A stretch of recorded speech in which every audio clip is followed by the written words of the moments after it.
we are, through popular demand, how to beat Stranger Sewers. Strap yourselves in, everyone, there's a lot to unpack in this one.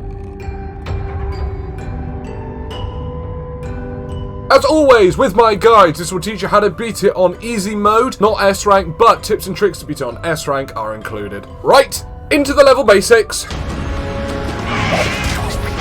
There are 310 soul shards in total, 119 in Zone 1 and 191 in Zone 2, 2 bonus shards and 4 secrets. For S rank, you need to beat the level in under 28 minutes, die once or less, and have a 250 shard streak.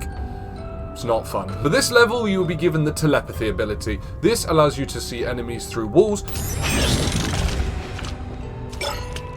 It will also allow you to identify the fake ducks from the real ducks. Aside from the dread ducks, the other hazard in this map is the short spike traps. They will be located in the middle of the map around the concreted areas and are not in the parts where there is water. Like the previous spike traps, their sound cue is the way to detect them, but unlike the previous spike traps, they don't come up to your head height, they just come up to your foot shin height. As you begin the level, once you've gone through the first door, as you approach the second door, there's a hole in the wall. That is a jump scare. The Doom Duck, the later boss, will grab you. Just spam F to break out of it. Let's get into the AI of the ducks themselves. Someone time how many times I say ducks in this video. In Act 1, there will be 6 dread ducks, there will be 9 in Act 2, and there will be 13 in the final chase. In the boss fight, you'll have 2 of them trying to interrupt you taking on the boss. Dread ducks are the only enemies that spawn in the start of the game in random locations and will spawn completely stationary. The level is full of both fake ducks and real ducks, and the only way to differentiate them is through the Telepathy ability, which will highlight the real ones in red. Whilst entering and exiting the radius of a dread duck is supposed to activate it, this can be highly inconsistent. Sometimes they'll activate when you walk straight up to them. Other times they'll wait for you to look at them or look away from them, and then when you leave their radius. It can take 1 to 2 seconds, and sometimes it can even take up to 6 seconds or even longer until they get up to chase you.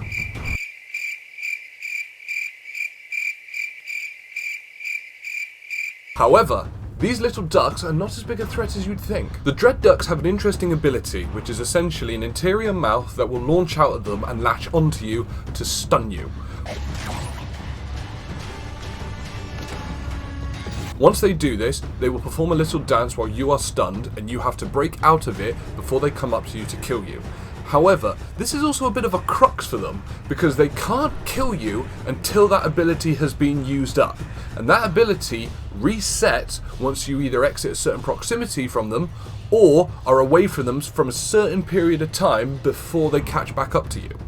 Whilst they have that ability still able to be used, they can't kill you. They have to latch onto you first, which also gives you a perfect window to escape. Because of this, getting caught off guard by one isn't the be all and end all, because they always have to fire that attack first before they can kill you. Now of course, that's for one dread duck. If there's 2 or more, you're in a bit more of a sticky situation. However, if one just catches you, you're almost better off letting it hit you and catch you, breaking the hold while it does its little dance, and then just running off and leaving it for dust, because at the end of the day they only move at slow speed on easy and normal mode on hard. The dread duck's chase sequence is a little bit odd compared to the others. They don't always know where you are, and then sometimes they'll know exactly where you are. Now this seems to be triggered by the Telepathy ability, so when you run away from them, do listen for the music cue.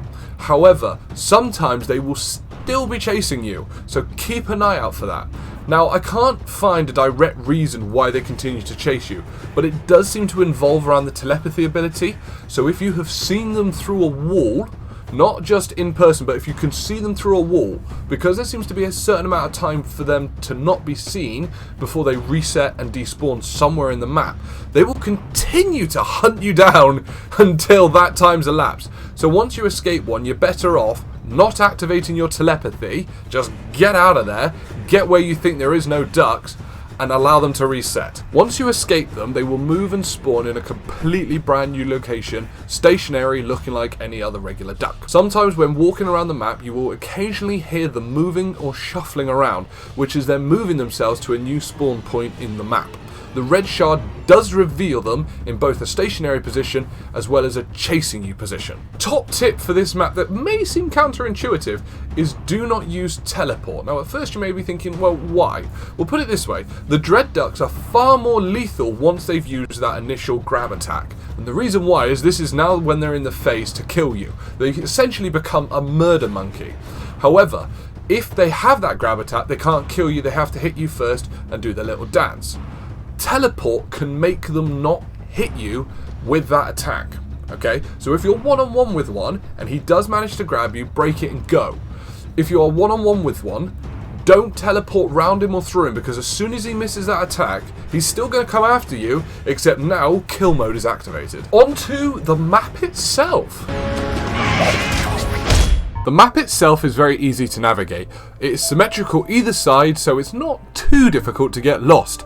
Shards are significantly spaced out on this map, so watch out in case you walk past them or miss them. And in Act 1 there'll be 2 speed barriers, and in Act 2 there'll be 4 speed barriers. However, there's more to this map than meets the eye. You see, the areas where there is water actually slow you down, not by much, but it's noticeable, compared to the concrete areas. So when going into full sprint on both the water sections and the concrete sections, you will go into sprint straight away on the concrete, but in the water you will be a lot slower and you turn less easy. And this also applies to speed boost. If you get caught and speed boost away, you'll notice there's a part of time where you're slower than you normally are. So just pay attention that when you're in the water, realise you are going to be a bit slower, and that's why the dread ducks may seem a bit quicker than the others. They're not that fast, but you are slower. The last part about this map that we're going to talk about is the doors. In case you haven't noticed, the doors open incredibly slowly. Because of this, when a dread duck's coming at you, being stuck behind a door is not a great place to be. They're going to have to stun you first anyway, but you still need to get that door out of your way.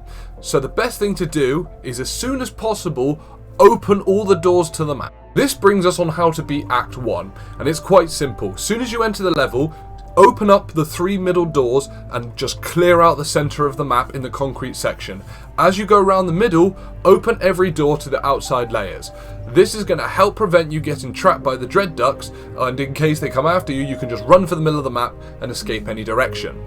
Also take the time to clear the speed barriers. This level on easy is quite easy. Because the ducks aren't moving after you, you can take your sweet time in going around and collecting everything. However, this is also why this is one of the hardest levels to complete in S rank. It's easy to avoid dying, but everything in this level is designed to slow you down to the max. The doors and the ducks. And that means to beat it in under 28 minutes can be a little bit tricky if you're not careful, because you're going to have to work through everything and all the speed barriers to get around.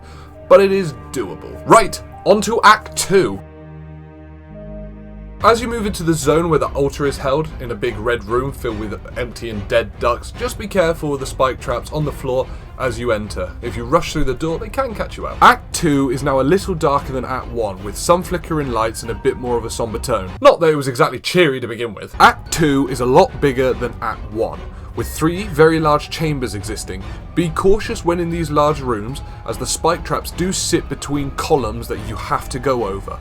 There are also now 4 speed gates opposed to 2, which sit on the outside wings like previously. There is now 9 ducks instead of 6, but they do act a little bit differently that can make a small difference. In Act 1, when they chase you and you get away from them, they just despawn and spawn randomly on the map. Now, they will spawn in a vicinity to your new location. It can be right behind you, or it can be a little bit down a corridor you're heading down. So just pay attention when you lose a dread duck. It could be very close to you. In easy mode, Act 2 is very similar to Act 1. Open up the middle of the map, clear the middle out, and then venture to the outsides and clear the shards there. When S ranking, you have to clear it as quick as possible, and it is easier and faster to clear the middle because you're not on water as much, but you still need to take your time. The chambers, again, can be carefully handled. All you have to do is just be careful of the spike traps and just collect the crystals on the outside, the middle and the inside. Unlike Act 1, getting the final shard will not despawn all the ducks, and in fact Malik will appear and start to chase you. Now Malik is extremely lethal on this map because of course you are slower because of the slime water. So as soon as he spawns in the map or you hear him, get out of that place as fast as you can with speed boost or even teleport at this point, and then head for the exit. The Dread Ducks are more of a threat here as well, because if they stun you, you got Malik after you. Before we go on to the boss and the chase scene, we are now going to cover the secrets. There are 4 secrets in the map, and you have to collect all of them by the end of Act 2. If you've got to the boss without collecting all 4, you can't S-rank. The secrets in this level are very, very easy to find. The first one is literally as soon as you spawn. Go on the left, go through this tunnel, up this shaft, and it sits at the top of this ladder here. Once in the main chamber of Act 1, there will be one lift or concrete area with a lift in and a singular keypad. Click it, the lift will drop, and you will be able to access this file. This is the same for Act 2. In the middle of the map, where there's the concrete zones, there are 2 lifts, each with 2 dials on. Clicking those and dropping them down will allow you to collect the secrets. Because you have to go to these areas to collect shards, as soon as you see a lift with a keypad, just get on it and get the secret. You found a secret. Time for a glitch! There's a massive glitch in this level, or at least I think it's a glitch. The ducks hate lifts, so if you're being chased by a dread duck, sit on one of the lifts where there's a keypad and the dread duck cannot hurt you. He can stun you, mostly he'll miss, but if he does stun you, you cannot do anything and he can't do anything. They literally physically cannot get on the lift, at least while I've tried to do it. You can even go down and come back up and make them float in the air for a bit. But they won't do anything. You can't advance anywhere, but yeah, they can't get on lifts. Ducks hate lifts. On to the boss fight. Malik will perform a small monologue and then the Doom Duck boss begins. The boss design is easy in concept but can be a little tricky. To beat this boss, you have to make him stun himself and then turn the wheel in the middle of the room. He will perform an attack where his arms will disappear in and he will launch his head at you. When he does this, you need to be behind a pillar so that he headbutts it. This will cause him to be stunned. When this happens, run to the middle of the room and turn the wheel. You have to repeat this process 3 times. The Doom Duck can also perform 3 attacks. The first one is when he'll laugh and then he will launch a little inside beak at you to stun you. The second one is when you hear a squeak of a duck and he will throw one at you with his arms. And the third one will be where his arms go in and he charges up his head. For the Doom Duck's first life, you can literally just stand behind a pillar. The reason for this is none of his attacks can reach you, so he will just have to headbutt the pillar and you can turn the valve and get rid of his first life. Once you do that, a Dread Duck in frenzy mode will join the fight. Now he operates the same, however with the Doom Duck around, he's a lot more lethal. The reason for this is the Doom Duck normally stuns you, and so does the Dread Duck. But if you are currently stunned, then both of them will immediately go for the kill on you. The best way to win this level, in the boss fight terms, is to keep running around in either a clockwise or anti-clockwise circle. Try and make it so that you are facing the Doom Duck always between the pillars. That way when he charges up his attack to headbutt you, you can try and angle him to hit the pillars, though this can be a bit sketchy at times. Once the Doom Duck headbutts a pillar, both him and the Dread Duck are stunned and you're able to turn the valve. Again, for the final life, another Dread Duck will spawn. Keep moving around the room clockwise, using your speed boost or whatever you're comfortable with, and keep making that Doom Duck headbutt the pillar so you can turn the middle valve. A tip for any S-rankers or anyone who's already completed this level trying to recomplete it harder. Do not stun the Dread Ducks in this part of the level. Do not stun them. The reason why is because actually it's a separate stun to the Doom Duck headbutting the pillar. So if you stun a duck and then the Doom Duck headbutts the pillar, that Dread Duck can still wake up in the middle of you turning the valve and stun you or kill you. You need them to be stunned at the same time by the Doom Duck headbutting the pillar, so do not stun them. Once you defeat the Doom Duck, we are on to the final chase. Nearly there, everyone. The chase scene isn't hard as long as you know where you're going. So as soon as you leave the Doom Duck boss level, you will go left, and then you will enter the sewers again. As soon as you enter the sewers again, the Doom Duck will respawn and come after you. You want to head right as fast as you can to the very end. Once you reach the very end, go left. There will be a door here, and don't be afraid to have teleport ready to try and teleport through it, but at the same time it is a lot more of a make you think you should be worried rather than actually worry you. It's just there for semantics. Run to the far end of the sewer again, get to the very end and turn left. You should now be on the bottom corridor where the doors back to spawn are. Now, don't go through the first door, go through the second door. So go past the first one that would allow you back into spawn, head for the second and go back in. There'll be a Dread Duck sat in the middle. You can just go round him. His attack will miss his stun attack that he has to fire. So just make sure you avoid that. And then as you head for the portal, just be aware that the Doom Duck is going to come through the right wall. So stick to the left wall. And there you go.